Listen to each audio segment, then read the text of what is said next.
sa mga taong nagsusumikap upang makapunta sa masjid ng Allah Subhanahu wa Ta'ala upang maisagawa ang pagdarasal na 5 beses sa loob ng isang araw.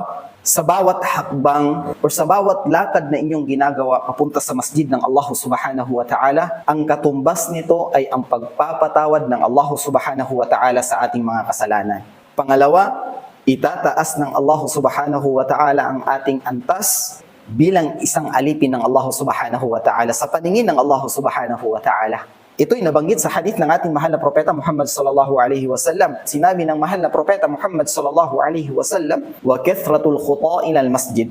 Ang pagpaparami ng hakbang patungo sa masjid upang tayo ay magdasal kay Allah Subhanahu wa Ta'ala. Hindi pa lang natin na isasagawa ang pagdarasal kay Allah Subhanahu wa Ta'ala, sa iyong pagpunta pa lang sa masjid, sa bawat hakbang na iyong ginagawa, sa bawat lakad na iyong ginagawa, ang pagpapatawad ng Allah Subhanahu wa Ta'ala ang siyang gantimpala na ibibigay sa iyo ng Allah Subhanahu wa Ta'ala, at itataas ng Allah Subhanahu wa Ta'ala ang iyong antas bilang alipin ng Allah Subhanahu wa Ta'ala.